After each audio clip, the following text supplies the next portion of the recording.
Thank you again for being with us this morning. As I was introduced, I'm Joanna Ganning. I am an assistant professor of city and metropolitan planning and the executive director of the Metropolitan Research Center here at the University of Utah. I want to thank NITC for putting on this webinar series and for asking me to participate, and also want to thank them for the financial support that allowed me to conduct the research that I'm presenting to you today. The paper I'm presenting follows about a year of work that I did, primarily in literature review, but also in doing some data analysis, and I'll show you some glimpses of that data analysis today. My paper is titled, "Is Accessibility Planning Feasible in U.S. Shrinking Cities?" The presentation does accompany a full-length manuscript that is currently in the peer review process. If anyone would like to see a draft of that, I'd be happy to share that upon request. So let's jump right on into the topic for today. If I can get my slide to advance there.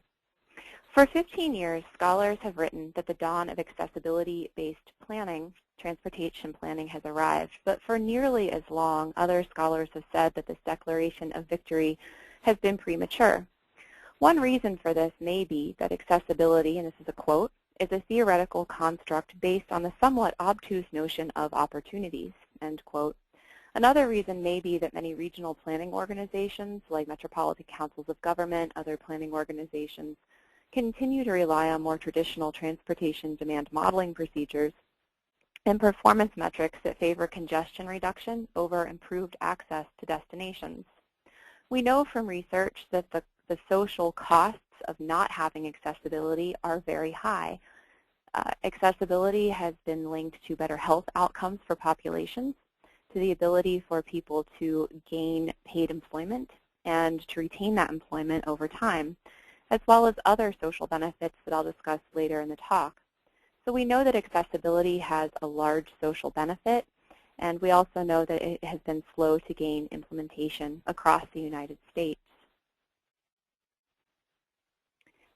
This paper argues that accessibility-based transportation planning is problematic in the U.S. in general, but it is especially needed in shrinking cities. And within shrinking cities, it is especially needed among minority populations. As I make this case to you, though, I will also make the case that these neighborhoods face a special need for improved accessibility. They also have distinct challenges in implementation. I'll go through this argument in 4 parts.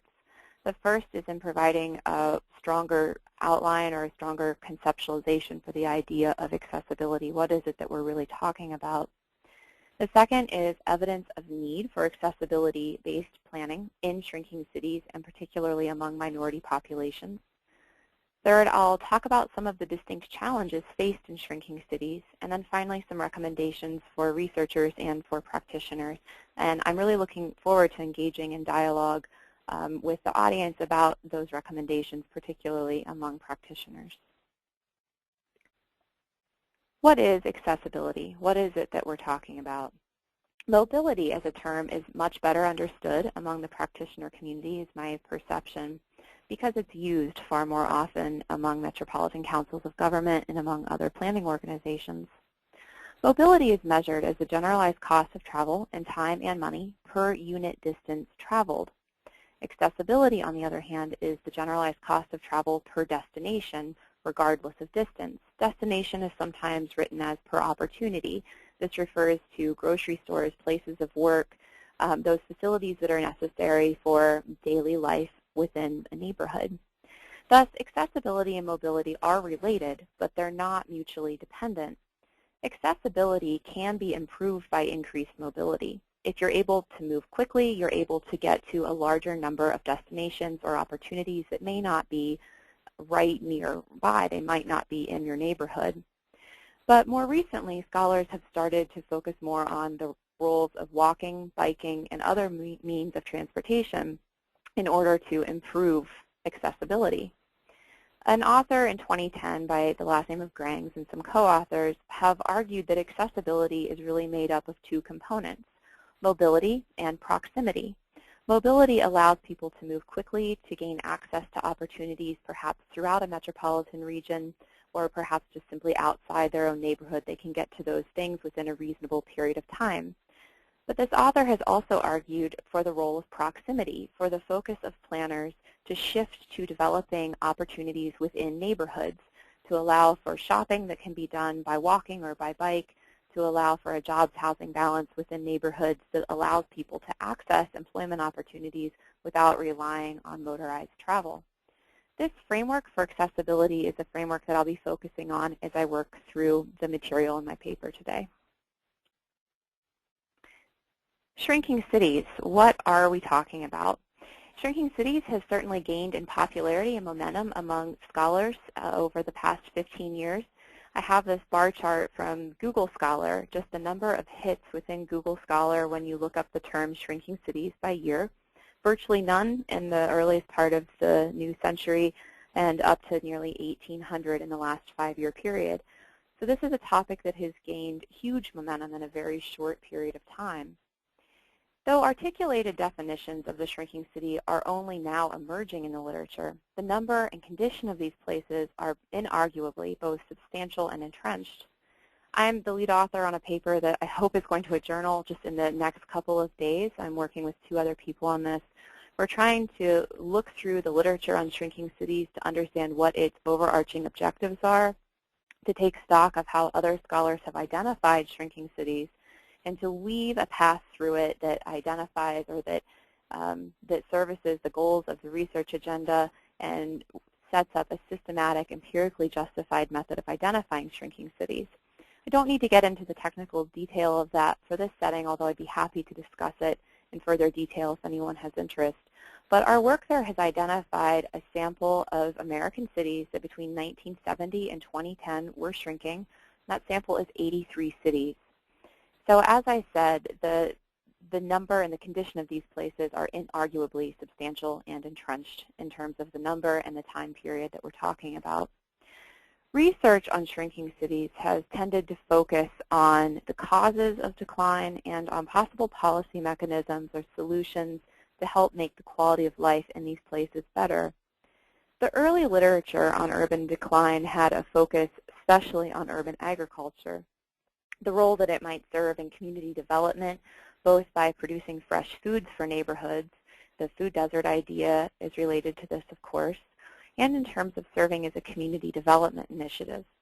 Urban agriculture is also believed to be a partial solution for land vacancy.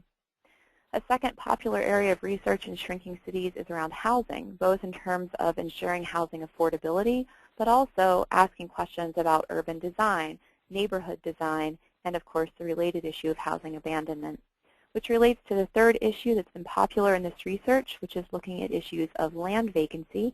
This is germane to the topic today of talking about transportation planning. And I and a co-author, Rosie Tai at Cleveland State, have published some work on land vacancy and some analysis of policy mechanisms that try to deal with that. Let's contextualize shrinking cities with a bit of data to set up the case, to set up my argument that accessibility planning is needed, especially within this setting. I'm going to go through these lines of data with you and ask you to follow them through with me. The sample that you're looking at is 8 of 9 cities that are identified as the persistent 9 shrinking cities in a recent Brookings Institution report. The city that's missing is St. Louis, and I'll show you some maps of St. Louis and some place-specific statistics there so you'll get a sense of how it compares as well. In these cities, the top row shows you the unemployment rate in the United States at 5.9% in 2012. Of course, it's a bit different now. And then what the unemployment rate was in each of these 8 cities at that same time period. You can see that the unemployment rate is 2 to 3 to 4 times as high in these cities as it was in the U.S. overall. There is an issue of connecting people in shrinking cities to employment opportunities. The second line looks at median household income, and this I also find particularly startling. In the United States, the median household income was $51,371 in 2012. When you scan across the row of shrinking cities in 2012, you see a median household income that is substantially lower, and in a couple of cases by as much as half of what the U.S. median household income was. So income is a challenge in these communities. People have less money to spend on housing, to spend on transportation, to spend on investing in education and other things. Households with a black householder earn even less. there is an income gap nationally between the median household and the median Black or African American household. You can see that on the left side of the third row. This income gap also exists in shrinking cities, although to a lesser extent than it does nationally. As you look across the rows and compare median household income to the median household income for Black households, you'll notice that, like in the case of Detroit, in shrinking cities, it sometimes appears that Black households actually earn more. I just want to point out that Detroit is 87% Black or African American, so the median is an African American household, and the two numbers you see there are within each other's margins of error. So in some cases in shrinking cities, Black households earn approximately the same as the median household, but in aggregate, we do continue to see a wage gap among Black households. I want to move next to this line, commuting to work via private vehicle, this line right here.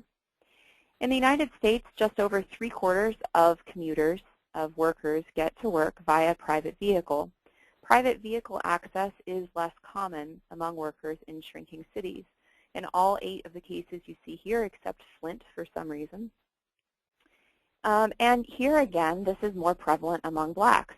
In Cleveland in 2012, 74% of white workers commuted by private vehicle versus 65% for Black alone workers. In St. Louis, these statistics were 80% and 62% respectively.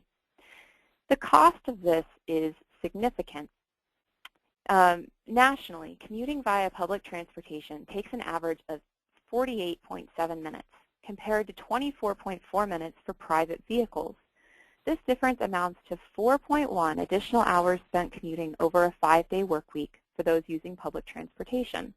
If you multiply this out to 50 weeks out of the 52 per year, this equates to a difference of 205 hours, which is enough to fill 5 weeks of full-time employment. The cost of not having private vehicle use, the cost of a public transportation system that is not connecting people to employment opportunities in a high-quality manner is the cost of 5 weeks of paid employment, which, as you can see from the median income statistics, could make a significant difference in the quality of life for people in these places. I want to move to the next row here, median household transportation expenses. These statistics come from the fairly newly released Location Affordability Index that's available online from HUD. These numbers reflect regional averages and not the averages for particular neighborhoods within the central city itself. As such, I think there's some work that needs to be done in validity testing here. I'll talk about that more toward the end. But what I want to point out is that this median household transportation expense hovers right around $11,000 for the median household in these 8 cities. If you're looking at the U.S. median household income, which is just a hair over $50,000, this transportation cost would come in at about 20% of household income. The idea of affordability is changing in America. Traditionally, we've thought of affordability strictly in the context of housing affordability, where anything in excess of 30% of household income spent on housing costs has been seen as unaffordable. The threshold has emerged of 15% for transportation costs, so that housing plus transportation together should cost no more than 45% of household income. But when you look at these numbers for median household transportation expenses in these cities and compare it to the median household income, in some cases it approaches half of the median household income for transportation expenses alone. In some cases, maybe it's a third or 40%, but in any of those cases, the median household transportation expense is grossly unaffordable in these cities.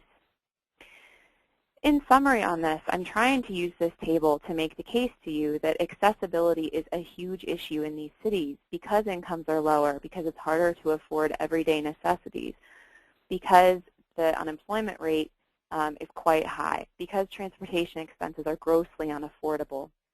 And I'm trying to make the case also to you that every one of these challenges is heightened among minority populations. So this is my argument that accessibility planning is necessary everywhere in the United States, but the need for it is exaggerated in these places. There are benefits to increased accessibility beyond those that I've already noted.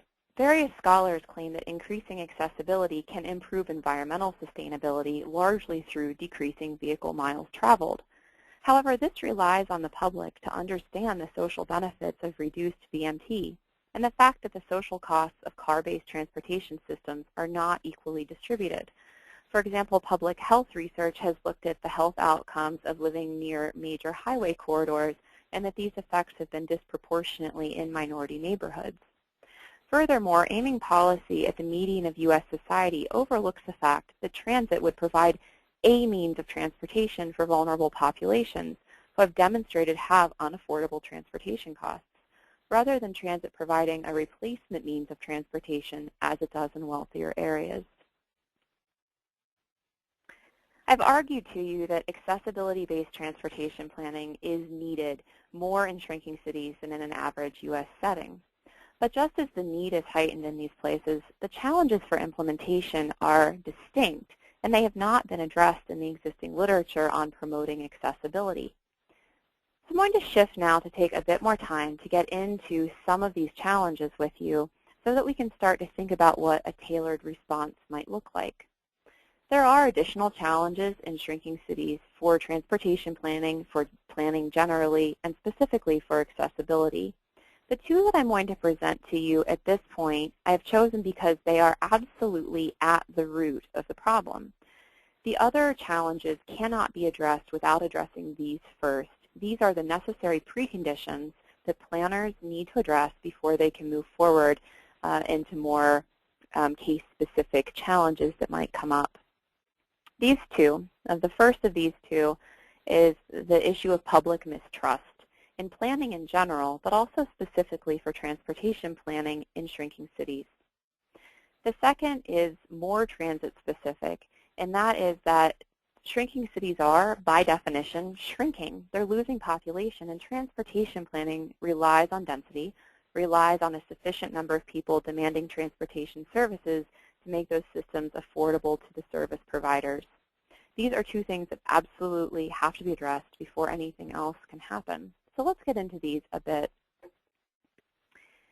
Perhaps the starkest example of the challenge of public mistrust in shrinking cities can be seen in the fact that St. Louis adopted a comprehensive plan in 1947 and not again until 2005. The St. Louis redevelopment plan was completed in 1973 but quickly shelved without being adopted after an outpouring of public resistance. The plan was seen as a tool for funneling public monies into the more affluent, majority-white neighborhoods of the southern half of the city at the expense of the African-American neighborhoods in the north half of the city. Other examples of public mistrust in planning can be found readily across the sample of shrinking cities, including the Cobo Center altercation of recent years in Detroit and the Forest City development in Cleveland. Among U.S. shrinking cities, only Youngstown has adopted a comprehensive plan acknowledging and anticipating decline rather than growth. Yet in Youngstown, evidence is emerging that the plan was either not implemented or it was implemented slowly and incrementally, signaling at least a disjuncture in the political process of planning, and at worst, abandoned trust in the process that developed the plan for decline. A key element in overcoming public mistrust lies in developing decision-making processes that acknowledge and respond to social inequality. Developing these processes, however, is difficult and relies on public officials to recognize and act on issues that may not heavily affect key constituents. And that's a point I'm happy to elaborate on if anyone has questions. Even if such processes were developed, equity and advocacy planning are no silver bullets, particularly when applied in a context, planning for decline, so different from what has been done in the past, which is planning for growth. Even planning approaches that purport to be highly participatory and thus deeply democratic have not been proven to create just outcomes. And one author argues that a strong regional economy is one of several preconditions to socially innovative planning. This is a precondition which is not met in most shrinking cities. Particularly disheartening, Hartman, who founded the Planners Network in 1975, published an article in 1994 titled, "On Poverty and Racism, We Have Had Little to Say." In this article, he questions planning's relevance on topics of inequitable urban development.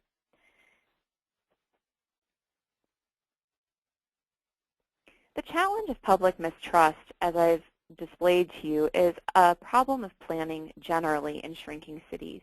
Shrinking cities, in the sample of 83 cities that I and some co-authors have developed, these cities are, the westernmost of them is in Galveston, Texas. The vast majority of them are Rust Belt cities, which had very particular racial tensions around the Great Migration, around the industrial era in the United States, which began its epic decline, some places the 50s, some places the 1970s. The challenge of public mistrust does revolve around racial tensions that are in some ways unique and specific to this collection of cities. As equally, this public mistrust specific to transportation has had racial tensions in shrinking cities.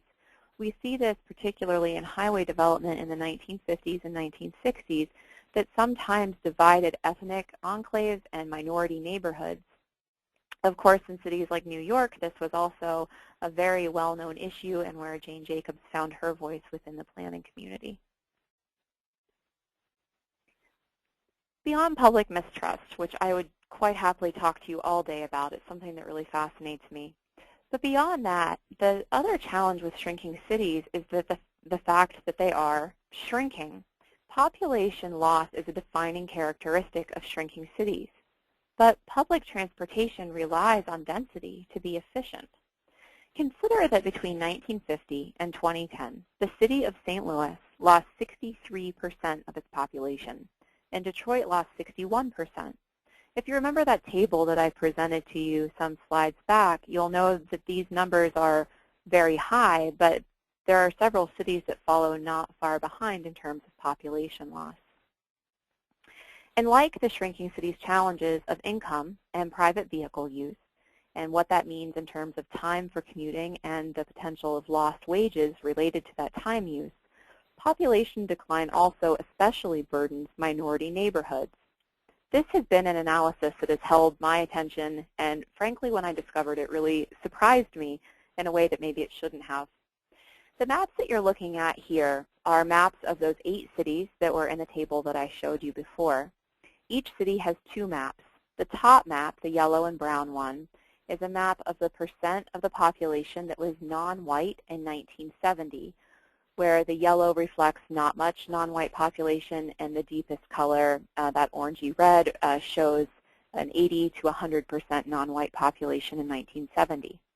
The map on the bottom that goes from green to red shows the percent population change at the census tract level between 1970 and 2010. A visual inspection of these maps shows what appears to be a correlation between these two things, but I wanted to know in statistical terms if I was really seeing that, so I did some analysis. Across the 9 cities identified by Malik in the Brookings report, each 1970 tract lost, on average, and this is my own analysis, 1,259 people, on average, between 1970 and 2010. Collectively, these cities lost on net, not gross, on net, 1.68 million residents over this period from 1970 to 2010, during a time when the country as a whole saw a lot of growth. And these losses did occur disproportionately in minority neighborhoods. What you think you're seeing visually, in fact, does exist. The correlation coefficient between percent non-white in 1970 and population change to 2010 is negative 0.36, and this is statistically significant.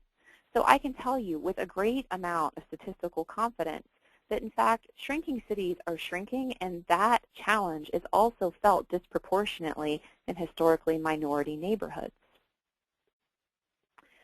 One might argue that the prototypical black ghetto in the middle of the 20th century was one that had severe overcrowding, and as such, perhaps the larger percentage losses of population in these neighborhoods reflect a move toward parity in density among city neighborhoods of minority and non-minority status today.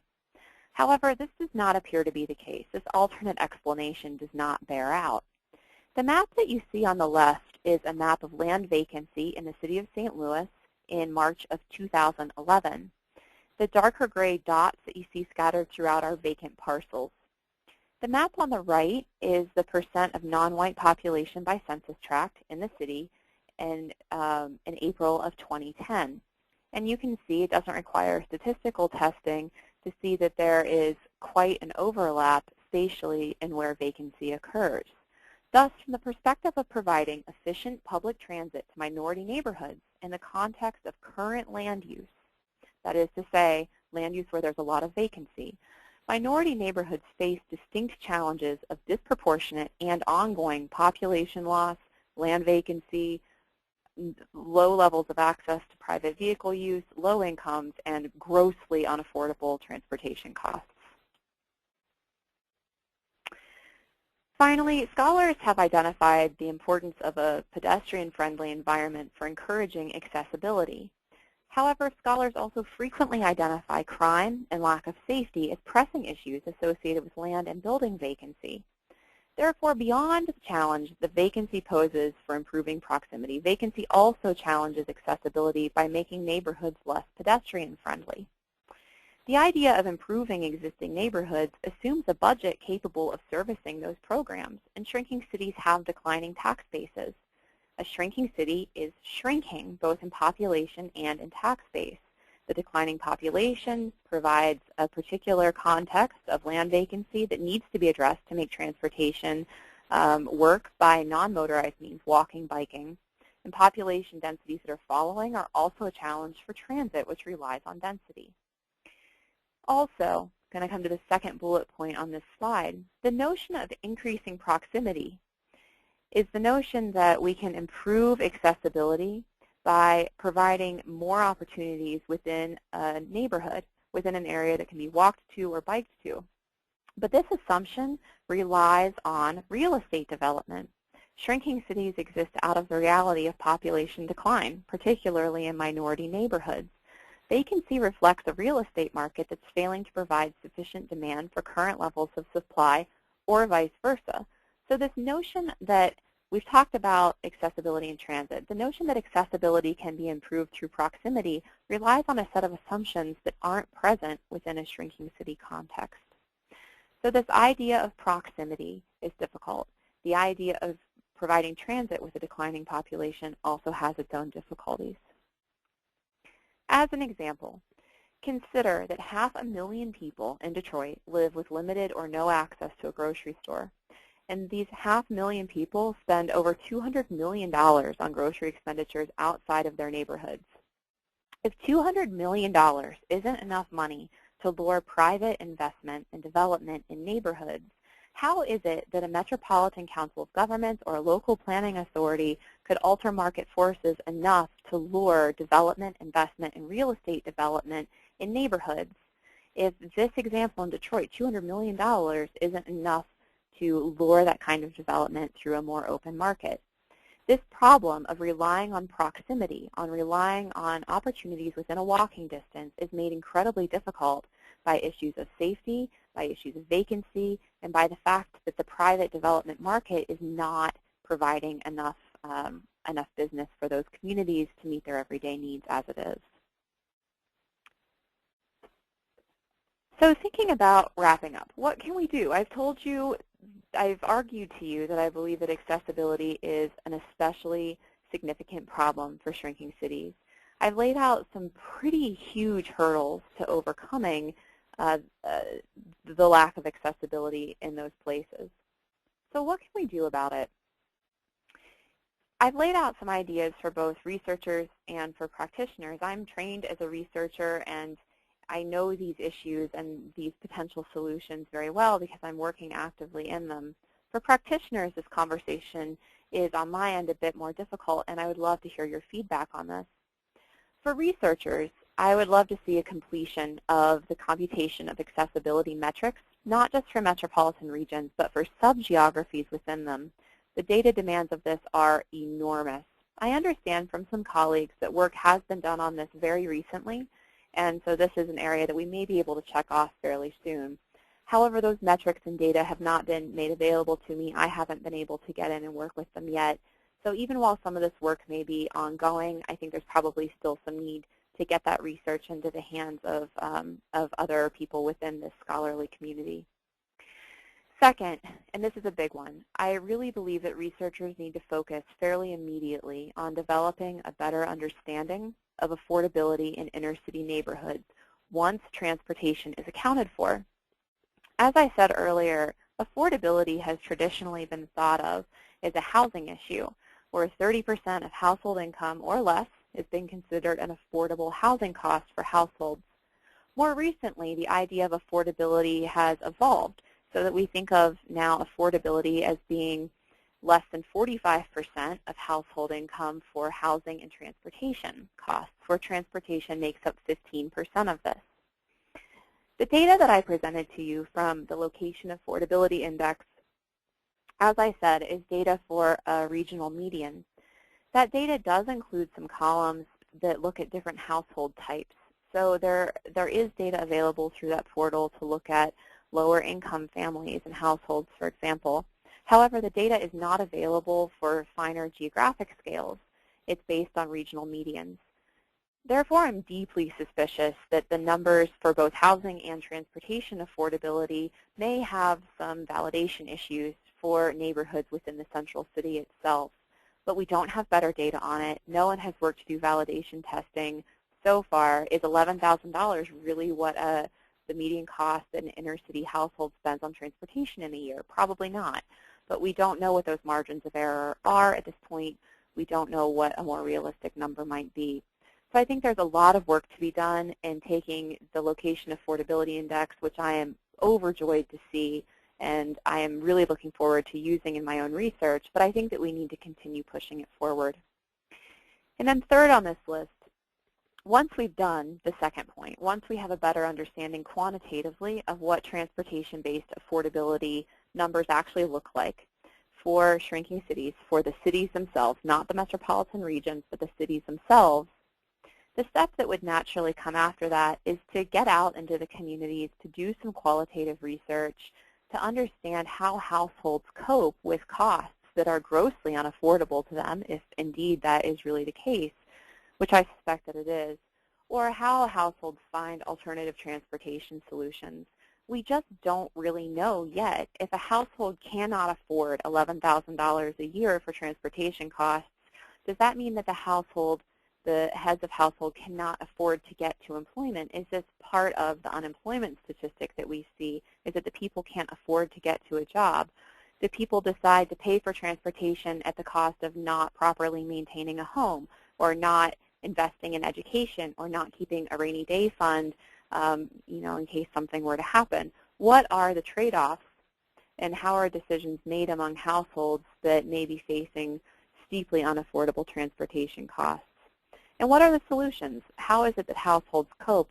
Is there more carpooling within those neighborhoods? Do we see more of an informal economy occurring where transportation and commuting costs may be less, but we don't have great record keeping? What other solutions emerge for how households cope with these costs? For practitioners, I have some ideas. They are a bit less prescriptive, perhaps. One of the most obvious things is I would love to see practicing planners continuing to work to improve walkability by securing, cleaning up, and policing vacant land and buildings, and programming sidewalk upgrades, crosswalk improvements, provisions of street trees, benches, all of those things that would make a neighborhood feel safer to an average pedestrian, so a pedestrian could feel comfortable walking to that bus stop, walking to that train stop, walking to a place of work, or walking to local shopping opportunities. Would a market context allow those opportunities to be provided within a proximate setting?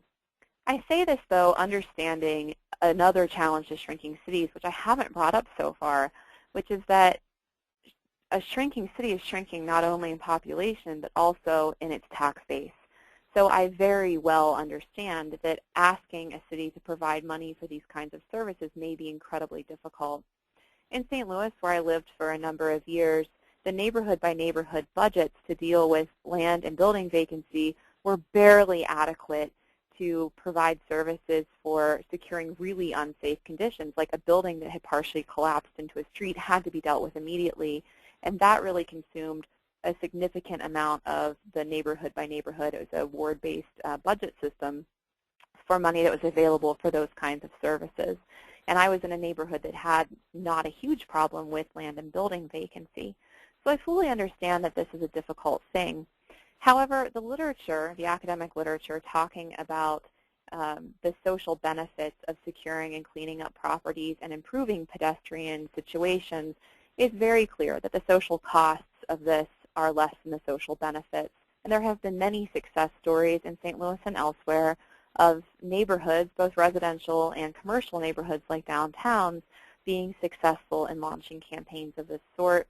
I myself have led qualitative work that surveyed people to understand how their perceptions of an area changed following improvements in some of these areas. So I think that this is a realistic option, though not without its challenges. Second is to seek ways to engage in equity planning. Certainly, I don't mean to suggest that this is not already happening. The practicing planners that I know and that I work with take public participation and participatory methods very seriously. And the scholarship around these things has been going on for a long time and is led by scholars who I deeply admire. But I think it's also true that virtually every municipality and metropolitan council of governments could find ways to continue working on this as well. Now, I've already given you some of the challenges associated with this, that it's not a silver bullet, that there are as many challenges as there are victories. But nonetheless, this is an area where I think researchers and practitioners could work more hand in hand, more closely, to put some of the scholarship of participation into practice and to advance equity planning initiatives. Two other actions are more difficult, and so I've reserved them for their own slide to reflect that difficulty. The first of these two is the idea of decommissioning neighborhoods. The literature that I've referenced that says that accessibility is made up of mobility and proximity. One of the leading recommendations out of that literature is that we, as planners, we build neighborhoods that ensure proximity-based accessibility, and we ensure that a majority of regional residents live within those neighborhoods. Now, we're not building new neighborhoods in shrinking cities. And so the ability to make sure people live in high accessibility neighborhoods, then your options are limited to closing neighborhoods that don't accomplish those goals. This is incredibly complicated, though. Decommissioning is a proposed action in Detroit's 10-year strategic renewal scenario. I've certainly talked with folks who believe that this is a realistic option for Detroit, that it may happen. But Detroit does have a long history of politicians suggesting this, and it being met with sharp, loud, angry public outcries to say this isn't ethical.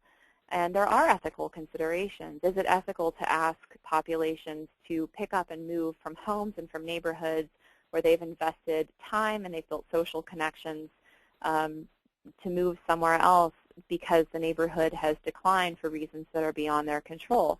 There are legal issues of eminent domain and ethical issues of eminent domain. On the other hand, Youngstown, Ohio has a proposed project called the Eastside Decommission Project, which I understand has met with some success.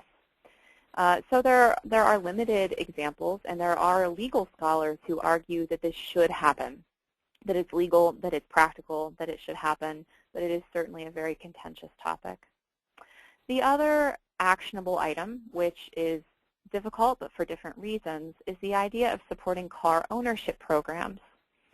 Car ownership programs, this is something that is easy to connect to some recent news of the man in Detroit who was walking 21 miles a day to get to and from work, and he was gifted with a brand new shiny red 2015 Ford Taurus when his story went public. And that has been a lovely outpouring of support from the community. It's also raised a lot of questions of, wouldn't it be better to have a better public transportation system so that this man didn't have to make the decision to walk so far, so that we didn't get to this point?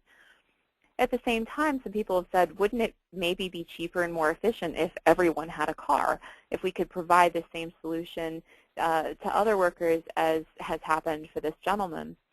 And this is difficult. This is difficult for the reason I mentioned earlier, that public policy, one of the things that has to happen for equitable public policies to occur is that politicians have to sometimes buy into the idea of spending money on initiatives that don't necessarily affect some of their key constituents. And so politically, I believe that this may be a very difficult thing. However, it does also have some support from academic circles and from practice, as I understand. There is a list of programs by state that assist low-income individuals with car ownership.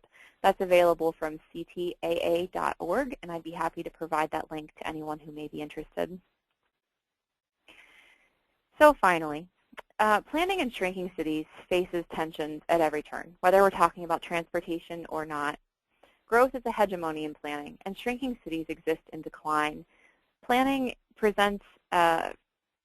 accessibility presents a special case of this difficulty that's found in retooling planning for decline. This manuscript has outlined evidence of the need for focused attention on accessibility in shrinking cities.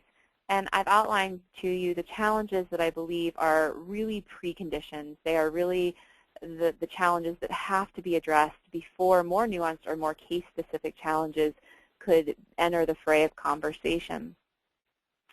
I've outlined some initial steps that might be taken, both by academics and by practitioners, but I also want to say that part of the issue in me for writing this paper is less about striking on practical solutions as it is about raising awareness of the problem. From what I can gather, these issues of promoting accessibility-based transportation for vulnerable populations, it hasn't been written about as much in the literature as I think empirical data would suggest is appropriate. And this has never been written about at all for shrinking cities. So part of my objective here has been to start to think about what we might do next. But part of it has just been to raise to the specter of public attention the fact that this is a problem in the first part. So while much remains to be done, I've written this paper and presented it to you as hopeful steps forward. And I'm really very much looking forward to comments both from the peer review process and from you who have taken the time to listen to my presentation today. My email address is at the bottom of this slide. I would love to hear from you in addition to fielding questions from you as we wrap up the webinar today. So thank you very much. Great. Thank you, Joanna. Your research is really fascinating, and the one question that comes to mind is, it seems like most planning agencies are struggling with the opposite issue of significant increases in population in the next 10 to 50 years. So it's great to hear the challenges of the flip side of shrinking cities, but how do your findings, or how could your findings apply to non-shrinking cities, and if so, to what extent? Yeah, thank you for the question. I have a couple, I think, responses to a question like that. I think the solutions or the ideas that I've put forward probably apply to non-shrinking cities contexts to some extent. All cities have weaker market areas where market-based strategies just won't work.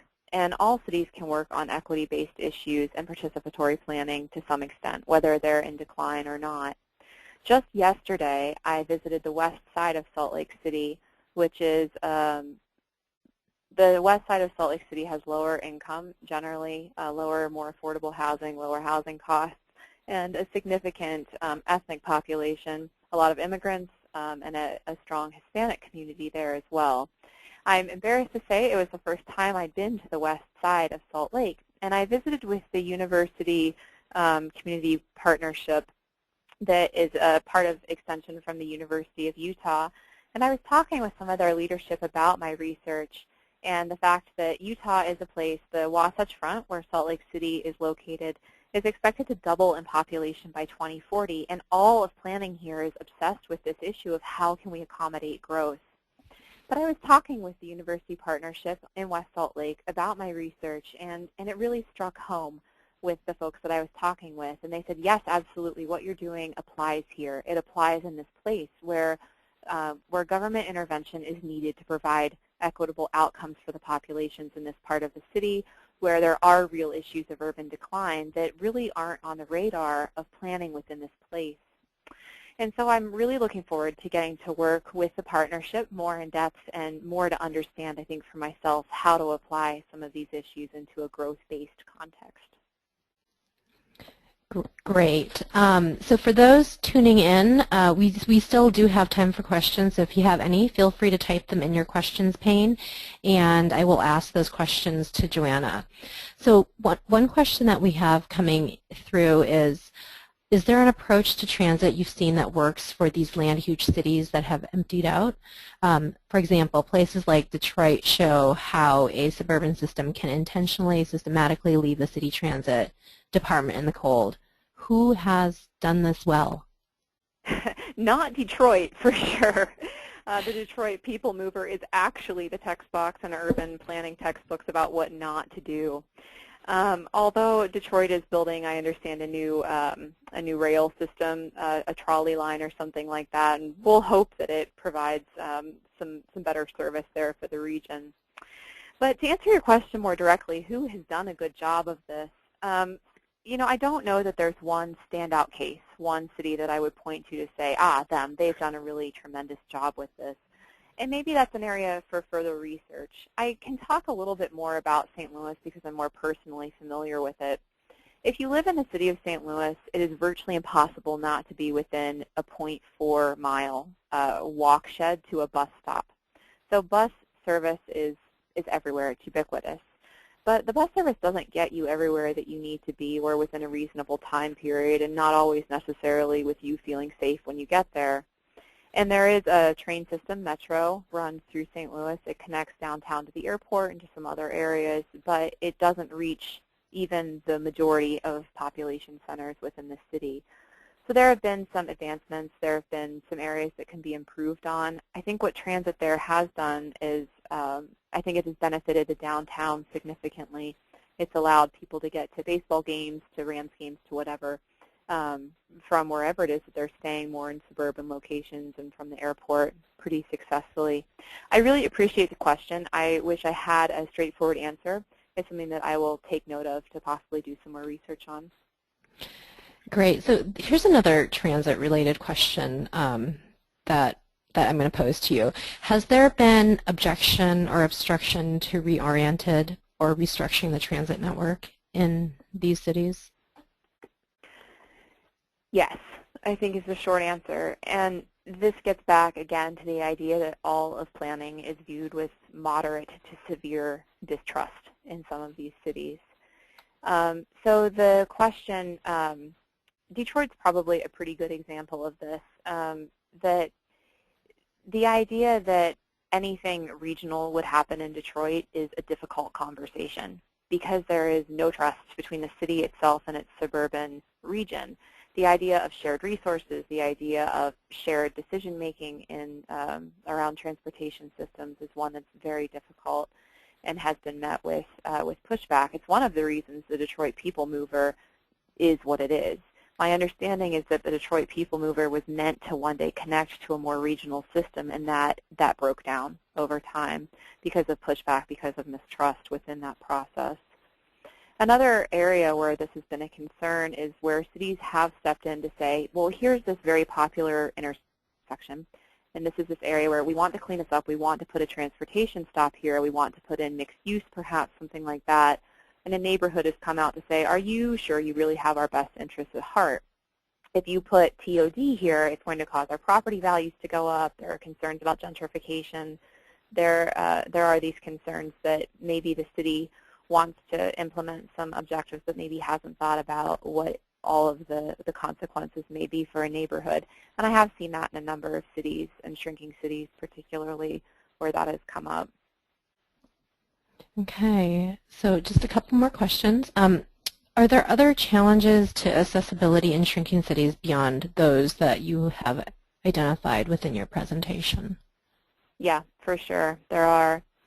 One of them I've hinted at a couple of times is the issue of budgets in shrinking cities. And this is an issue that's been written about fairly extensively by planning scholars, talking about the fact that you have a declining tax base, and that means you also have declining public coffers. This gets into this question of cumulative causation, of path dependency, that if one public service is removed, does this trigger to other people to go somewhere else that has a better provision of public services, and the cycle starts all over again. So I've touched on this issue of budget a bit. I shared the sort of anecdote of St. Louis that in some neighborhoods the best that can be done is to clean up bricks once they've fallen into a street, but raising a red flag to say, hey, there are some other public safety issues or things that the city can't reasonably deal with from a budgetary perspective. So that is a huge issue. Budget reaches other problems of shrinking cities research in other ways. Data and the cleanliness of data coming out of shrinking cities is an infamous challenge to studying them systematically.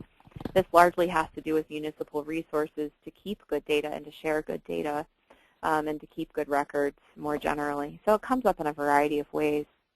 But another challenge that I haven't talked about as much, although I've hinted at it, is this issue that the provision of public services that service a lower income population are politically often very difficult things to get through.